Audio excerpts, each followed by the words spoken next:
Picking one's favorite luxury car, or let's say luxurious car, is kind of like trying to select the best sportscaster of all time. Who do you pick? Is it Brent Musburger, Howard Cosell?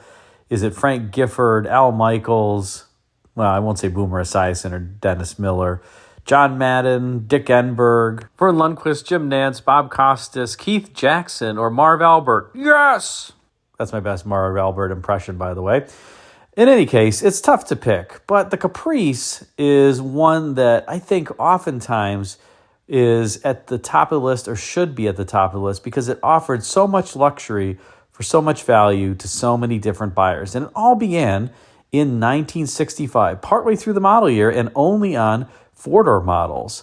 That's how Chevrolet introduced the Caprice. And one of the interesting facts about the Caprice is that Chevrolet kind of got dragged into creating this model.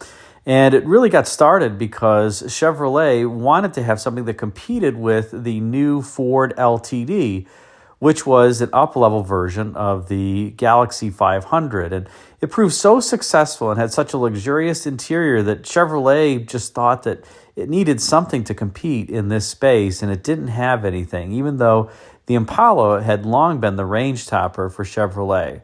That would all change, like I said, in 1965. And this particular car that we're going to see here is very special, not only because it's the first-year Caprice, but also because the interior of it, as well as this particular exterior color, Evening Orchid, were both designed by the same person, Blaine Jenkins, who was leading Chevrolet Interior Studio at the time and devised this one-year-only color that was employed on Chevrolets, where it was called Evening Orchid, as I mentioned, and on Pontiacs, where it was called Iris Mist. They're both the same color, but it would last for 1 year only, and it's kind of this silver with a hint of purple in it. An absolutely beautiful color. Well, let's take a walk around this 65 Caprice, because I think it's one of the most beautiful vehicles for 1965. I mean, GM wasn't producing a bad-looking car in 1965, but this Caprice is particularly stunning. I have to say that I'm a big fan of the 65 model refresh after the 1964, which was a highly successful and good-looking model. But as I mentioned in other videos, Chevrolet had an all-new design team looking after the 1965s, led by Irv Verbicki, who would later go on to become General Motors styling vice president. When Claire McKeegan would get sent to Europe to go design Opels, Claire McKeegan was Chevrolet's chief designer from 1953 all the way through to about 1962 when the 65s were getting kicked off. And the 65 Chevrolet, to me, just has a lot finer detailing and upper class look. It looks like a more expensive car than what it really is. And that was the goal of Chevrolet all along, and certainly the goal of the Caprice. Up front, we have a little bit of a biplane style bumper and a full width grille with horizontal emphasis in it, although there is a vertical dimension also to this grille. Quad headlamps and a very prominent front end design that would kind of form the new look of Chevrolet all the way through the 1971 model year. And to some degree, that bumper that bisects the grille would continue on for many years, arguably even through to the relatively modern day Chevrolet Malibu that had a similar split bumper theme associated with it. I do have to say that I love the fender peaks as well as the hood peak in the center line there of the hood, giving some dimensions to this car. One thing that's interesting to me is that the maximal width of this car is up rather high on the body. It's not low as it would be on the 1970s era cars, and it kind of gives it more of an upright and formal stance. As we rotate around to the rear three-quarter view, notice that you have that crease that runs the entire length of the vehicle, wraps around the rear, and it also was something that wrapped around the front. That was pretty typical of Chevrolets during this era. Even the Corvairs and the Corvettes had this similar line or crease that would go around the entire vehicle and was really a character element for Chevrolet. Here you do have some interesting looking wheel arches, very muted but distinctly sculpted. They're not flat, they're certainly present, they just don't have an overwhelming amount of arch associated to them or protrusion from the body. and they're relatively muted.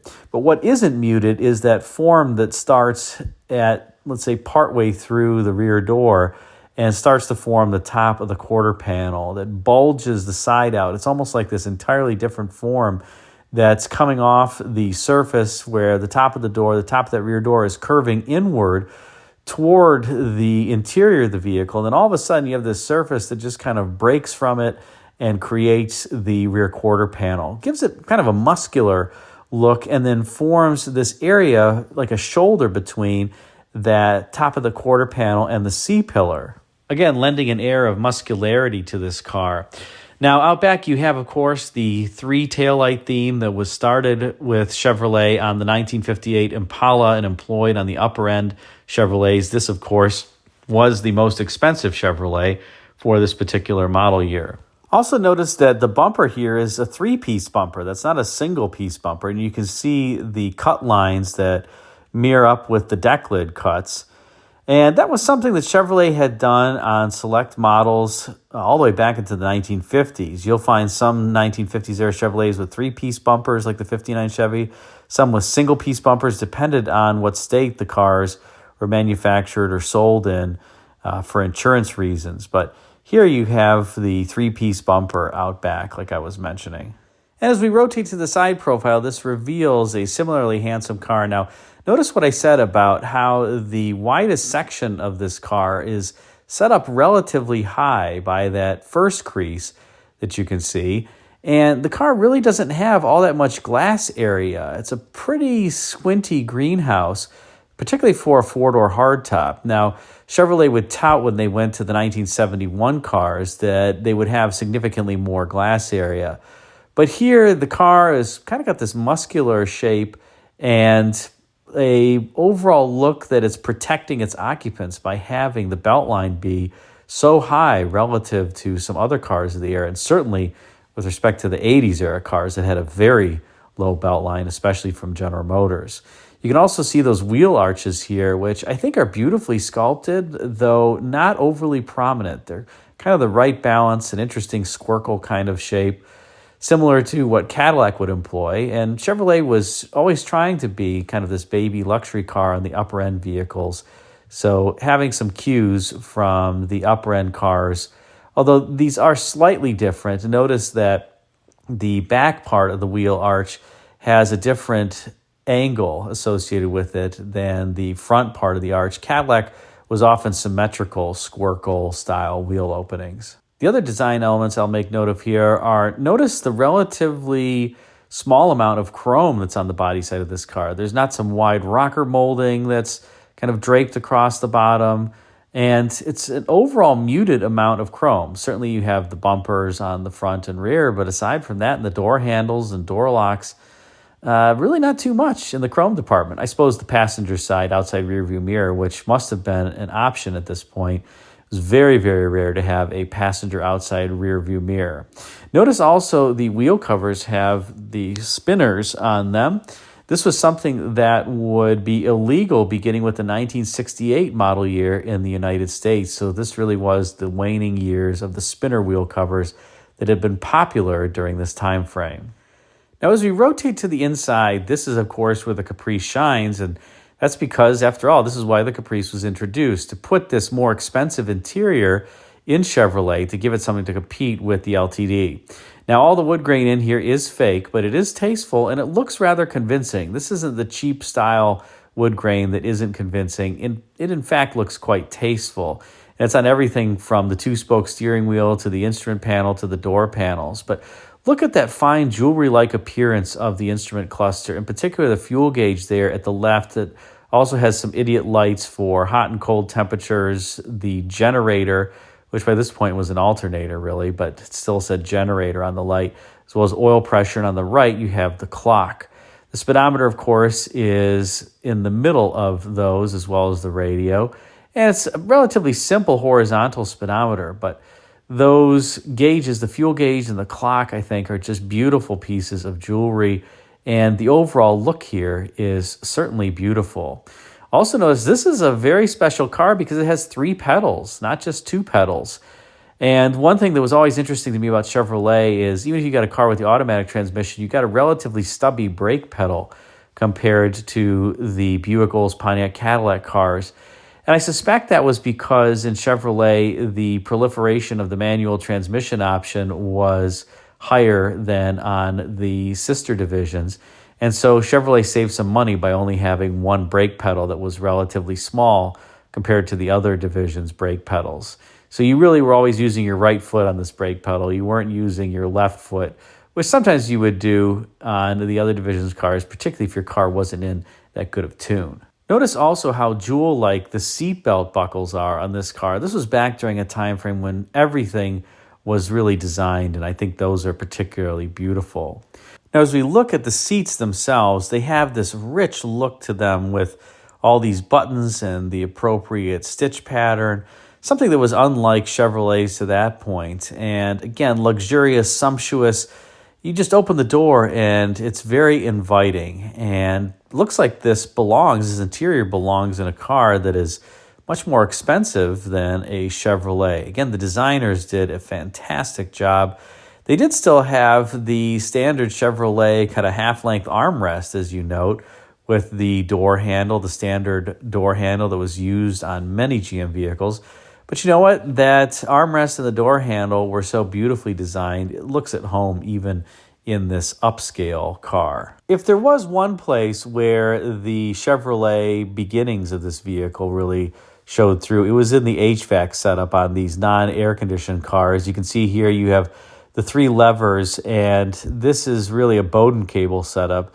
There are no vacuum diaphragms in here to operate the doors for the defrost or for the heat, as an example. You're doing it all yourself, moving these levers back and forth. And you know what? It works fine. It just was something that felt a little bit cheaper than the setup on the air-conditioned cars or other vehicles, more expensive cars, where you had those vacuum-operated diaphragms that would move the air, etc. And I think this is one area where Chevrolet just was a little bit cheaper and had to save money somewhere, but this was a standard Chevrolet setup. Beyond the interior, the fun part of your Chevrolet was that you could option it up in so many different ways under hood. There were so many different engines that were available in 1965. This car has the standard for the Caprice 283 cubic inch V8 underhood that made 195 horsepower. It's lower compression, 9.25 to 1. And it sounds like it's a small engine in this car, but I can tell you, having driven vehicles with this 283 cubic inch engine, it's plenty torquey. It's not going to win any drag races, but it's perfectly adequate for moving this car around town. It's actually quite surprisingly so. Reminds me a bit of the Ford 289 and 302 cubic inch V8s that you'd find under hood in their full-size cars for 1966, 1967. And again, surprising power and extreme levels of smoothness. Then there were a series of 327 cubic inch V8s, a 250 horsepower and a 300 horsepower version of the 327 if you wanted a bit more oomph. And then the top engines were 396 Chevrolet big block engines, a 325 horsepower variant, and a 425 horsepower variant, the latter having an 11 to 1 compression ratio and a pretty hot cam. So you got everything from this little 195 horsepower to a 283 cubic inch V8 to a 425 horsepower 396 cubic inch V8 in your Chevrolet. Then on the transmission side of things, you had a 3-speed synchromesh transmission that was synchronized in all 4 gears except the first gear. So you had to come to a complete stop to downshift into first. Then there was the fully synchronized 3-speed manual transmission, a bit heavier duty, where the first gear was synchronized. There was a 4-speed manual. There's, of course, Chevrolet's Power Glide automatic, and then the Turbo Hydromatic automatic transmission. So you could get so many different engine and transmission combinations in your Chevrolet. There was something for every purse and purpose, so to speak. And despite this being the top-of-the-line Chevrolet, everything was optional during this time frame. So there's no air conditioning compressor under hood here. There was no air conditioning in this car. No power brake booster. This has manual brakes. Of course, these were drums on this car during this time, which were self-energizing. So Didn't have to push on the pedal super hard, but still would have been nice to have power brakes. And I don't see a power steering pump here. I could be wrong, but this car may have the so-called Armstrong steering as well. So somebody bought a beautiful vehicle, wanted the top-line Chevrolet, but I guess they just wanted to work their muscles as they drove it, which is fine. Everybody could do what they wanted back in the day. You could order all these options as standalones. Still a sweet car overall. So what do you think of this particular 1965 Chevrolet and of the color in particular, the evening orchid color? I think it's a fantastic car. It's really the beginning of the Caprice era for Chevrolet, and certainly a wonderful automobile. Leave a comment in the comment section. Thanks again for watching.